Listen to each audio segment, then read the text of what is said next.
ក្រុមអ្នកការពារព្រៃឈើសត្វព្រៃនិងភោគទ្រព្យរ៉ែនៅតំបន់ស្ទឹងរ៉ែងខេត្តកោះកុងទាមទារឲ្យរដ្ឋាភិបាលបង្កើនកិច្ចប្រឹងប្រែងអភិរក្សតំបន់បរិស្ថានធម្មជាតិដែលនៅសេសសល់ចុងក្រោយមួយនេះដើម្បីកុំឲ្យបាត់បង់ដោយសារការបំផ្លាញរបស់ក្រុមហ៊ុនចិនដែលគ្រោងសង់ទំនប់វារីអគ្គិសនីនៅទីនោះ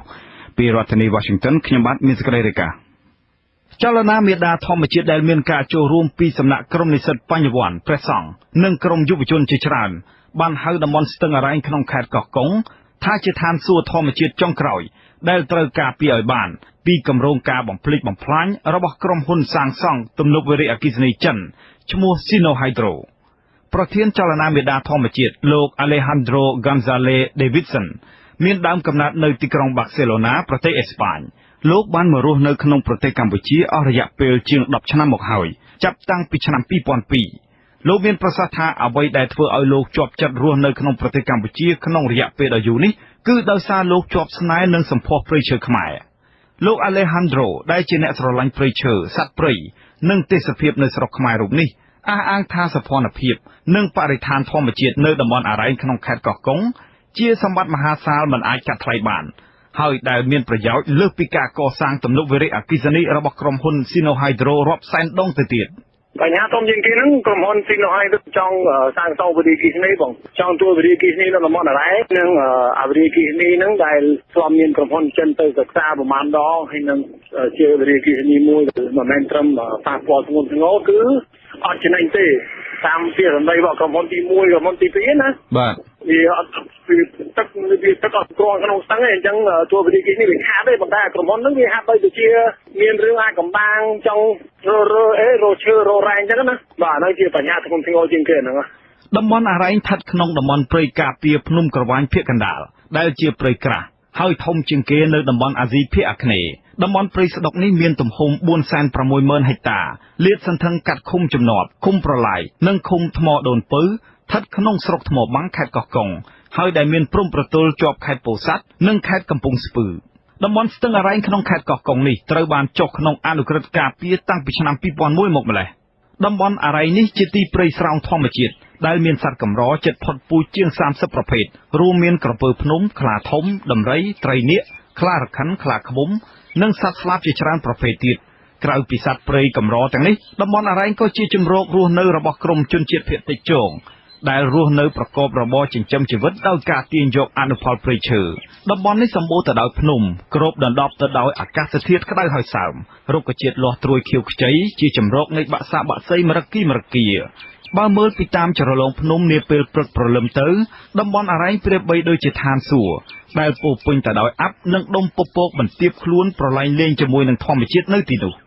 ប៉ុន្តែចាប់តាំងពីឆ្នាំ2009មកតំបន់អរ៉ែងដែលសម្បូរទៅដោយព្រៃឈើប្រណិតជាច្រើនប្រភេទដូចជាបេងនាងនួនក្រញូងត្រូវបានក្រុមហ៊ុនឯកជននិងក្រុមអុកញ៉ាមហាសេដ្ឋីកំពូលកាប់ដឹកធ្វើអាជីវកម្មយ៉ាងអនាធិបតេយ្យ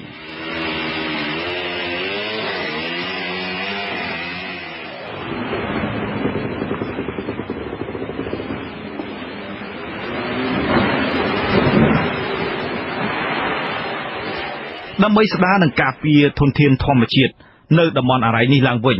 ក្រុមចលនាមេដាធម្មជាតិដែលមានការចូលរួមពីសំណាក់ព្រះសង្ឃឯករាជ្យក្រុមយុវជនខ្មែរមហានគរក្រុមយុវជនសម្រាប់សន្តិភាពនិងបណ្ដាញយុវជនជាច្រើនទៀតបានសហការគ្នាជាធ្លុងមួយធ្វើយ៉ាងណាទប់ស្កាត់គ្រឿងចាក់របស់ក្រុមហ៊ុនសាងសង់ទំនប់វារីអគ្គិសនីរបស់ចិន Sino Hydro នោះឲ្យបានប្រធានចលនាមេដាធម្មជាតិលោក Alejandro González Davidson សម្ដែងភាពបដិញ្ញាចិត្តថាលោកហ៊ានបដូរជីវិតសុខចិត្តស្លាប់ធ្វើយ៉ាងណាការពារសម្បត្តិធម្មជាតិតំបន់អរ៉ែងដែលលោកចាត់ទុកថាជាតំបន់ព្រៃឈើមានតម្លៃចុងក្រោយនោះឲ្យបាននិយាយចំហ្នឹងដើម្បីរៀបរៀងជាក្រុមហ៊ុន Sino Hydro មានអាជ្ញាប័ណ្ណពីរដ្ឋាភិបាលហ្នឹងក៏យើងសុខចិត្តបត់ផ្លូវអត់ឲ្យគ្រឿងចាក់ចូលក្នុងហើយនឹងយើងត្រៀមខ្លួនលះបង់អាយុជីវិតនឹងលះបង់សិទ្ធិសេរីភាពដើម្បីការពារព្រៃឈើពួកអីតំបន់អរ៉ែងគឺជាព្រៃចុងក្រោយខ្ញុំគិតថាបើមិនបើយើងអត់ការពារខ្ញុំខ្មាស់ខ្លួនឯងនិងខ្មាស់ខ្មែរជំនាន់ក្រោយទៀតខ្មែរដល់អត់កាត់ណាខ្ញុំខ្មាស់គេបើមិនខ្ញុំអត់អាចការពារបានណា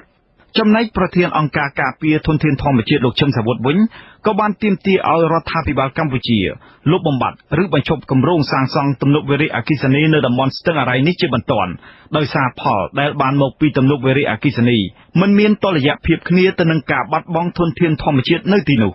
បណ្ណារ័យនេះជាដែលស្ទឹងធម្មជាតិមួយដែលផ្ដល់អត្ថប្រយោជន៍ច្រើនទាំងឯជំរកព្រៃទាំងជំរកសត្វកម្រ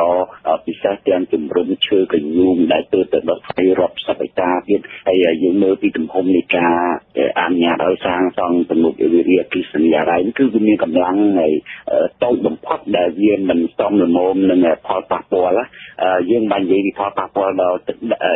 ការរស់នៅរបស់ប្រជាពលរដ្ឋទេប៉ុន្តែការប៉ះពាល់ធម្មជាតិតំបន់គឺមានកម្រិតធ្ងន់ធ្ងរមែនទែនហើយការសាងសង់គឺវាអត់ទៅតរយៈភាពនឹងការបាត់បង់ធនធានធម្មជាតិផលដែលបានមកពីការសាងសង់វិរិយអគ្គិសនីនេះកម្លាំងវិរិយអគ្គិសនីដែលក្រុមហ៊ុនចិន Sino Hydro ក្រុងផលិតនៅតំបន់ស្ទឹងអារ៉ៃនេះមានតែជាង100មេហ្គាវ៉ាត់ប៉ុណ្ណោះជាថាមពលមួយដ៏ខ្សោយជាទីបំផុតក្រុមអ្នកស្រាវជ្រាវបានវិភាគថាស្ទឹងអារ៉ៃមិនអាចបង្កើតទំនប់វារីអគ្គិសនីបានទេដោយសារស្ទឹងនេះមានបរិមាណទឹកតិចតួចដែលគ្មានកម្លាំងទឹកហូរជុំវិញបញ្ហានេះអ្នកនាំពាក្យរដ្ឋសភានិងជាតំណាងរាស្ត្រពីខាងគណៈបកប្រជាជនកម្ពុជាលោកឈៀងវុនមានប្រសាសន៍ថារហូតមកទល់ពេលនេះរដ្ឋសភាកម្ពុជានៅមិនទាន់អនុម័តឲ្យក្រុមហ៊ុន Sino Hydro សាងសង់ទំនប់វារីអគ្គិសនីនៅឡើយទេ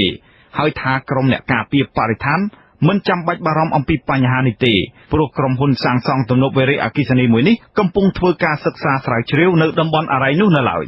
លោកឈៀងវុនបន្តថាលោកគាំទ្រប្រសិនបើទំនប់វារីអគ្គិសនីបង្កើតឡើងអាចផ្ដល់ផលប្រយោជន៍សម្រាប់ការអភិវឌ្ឍដល់ប្រជាពលរដ្ឋជាជាងទុកព្រៃសម្រាប់ការពារបរិស្ថាននោះលើពិភពលោកគេខំប្រឹងដែរក្នុងផ្នែកពីការការពារបរិស្ថាននិងតម្រូវការអភិវឌ្ឍសេដ្ឋកិច្ចនិងឧស្សាហកម្មតម្រូវការនេះខ្ញុំនិយាយមិញណាបាទហើយតម្រូវការថាត្រូវតែធ្វើផលប្រយោជន៍នៃការធ្វើវិរិយអគ្គិសនីហ្នឹងផលប្រយោជន៍ហ្នឹងវាខ្ពស់ជាងស្អីដែលពូបរិស្ថានគេលើកអានេះគឺមានការធ្វើថ្លៃគ្នាណាយើងមើលនៅម៉ាឡេស៊ីក៏មានបញ្ហាដូចជាចឹងនៅអូស្ត្រាលីក៏មានចឹងដែរវាលក្ខណៈតែនៅស្កលលោកនេះគេតែងតែយកគេហៅថានៃកត្តាកំណត់នៃការវិវត្តសេដ្ឋកិច្ចដើម្បីចិញ្ចឹមប្រជាពលរដ្ឋនោះវាខ្ពស់ជាងការការពារបរិស្ថានតែប្រជាពលរដ្ឋកាន់តែរីកធំធាត់ហើយបើកាលណាយើងអត់មានអីថ្មីសម្រាប់យកមកបង្កើតតម្រូវការសម្រាប់ប្រជាពលរដ្ឋទេការពីបរិស្ថានដើម្បីប្រជាពលរដ្ឋនៅតែក្រីក្រខ្ញុំទទួលយកបានទេណាទោះជាយ៉ាងណាក៏ដោយទស្សនៈរបស់លោកឈៀងវុនមិនស៊ីសង្វាក់គ្នាទៅនឹងការអភិវឌ្ឍរបស់បណ្ដាប្រទេសលោកសេរីដូចជានៅសហរដ្ឋអាមេរិកកាណាដាបារាំងឬអង់គ្លេសជាដើមដែលការអភិវឌ្ឍនៃប្រទេសទាំងនោះឈរលើគោលការណ៍ការពារបរិស្ថានការពារជំរកសត្វព្រៃការពារធនធានមច្ឆជាតិនិងការពារព្រៃឈើជាធំឆ្លើយតបទៅនឹងប្រសាសន៍របស់លោកឈៀងវុនដែលគាំទ្រឲ្យមានការកាប់ព្រៃហើយដាក់ចំនួននៅទំនប់វារីអគ្គិសនីសម្រាប់ការអភិវឌ្ឍនេះដែរលោកសុនឆៃដែលជាតំណាងរាស្ត្រពីខាងគណៈបកប្រឆាំងបានផ្ដល់អនុសាសន៍ថារដ្ឋាភិបាលគួរកែច្នៃតំបន់ស្ទឹងអារ៉ៃឲ្យคล้ายទៅជាតំបន់ការពារបរិស្ថាន